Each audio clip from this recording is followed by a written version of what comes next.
That's not for you. Don't you tell me what to do. I know exactly what I'm doing with this, and you get out of my way. You're gonna hurt yourself. Listen to your son. My son is never here. I'm your son. You're my son? Yes. Oh, here. You're that hussy that tried to steal my husband. I recognize those 40 eyes. Mom, it's me, your daughter Lydia. Oh, don't you play that game with me. What's a homewrecker? Always a homewrecker. You wait right there until I get a hatchet. She wants to kill me. She don't even remember why she left the room. She always seems to find that hatchet no matter where we hide it.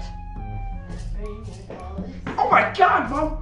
What'd you do? Well, I'm just fixing dinner, dear. And I have enough to feed an army. You know, I don't remember buying such a huge piece of meat, but there it is.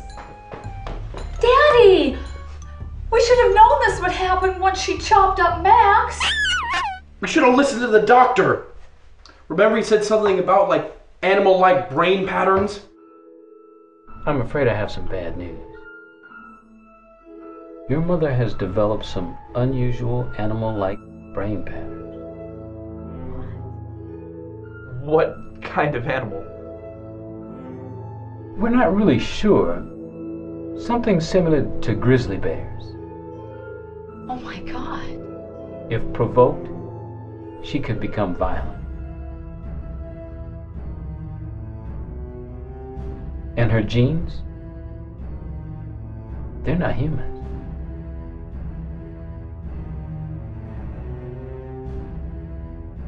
What are we going to do?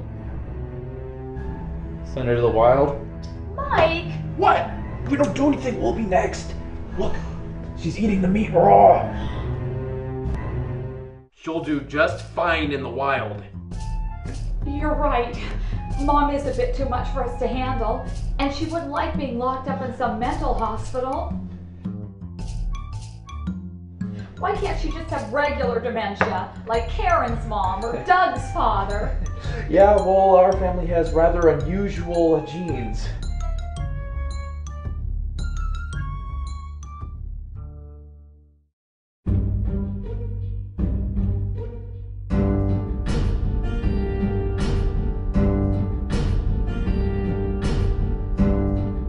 Bye, Mom!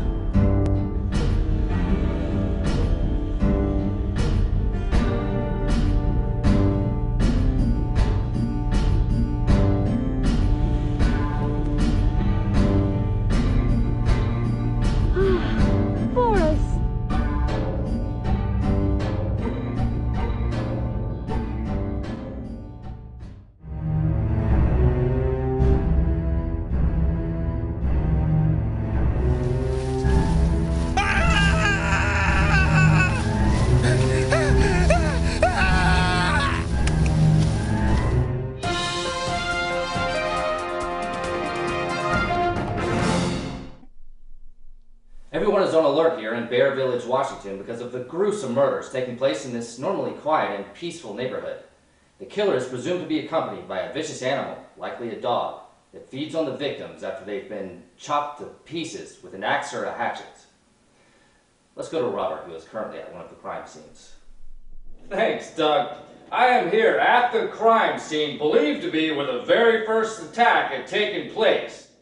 Now, as you can see, the house is still sealed off with crime scene tape, and only the special investigators have access to this gruesome murder scene.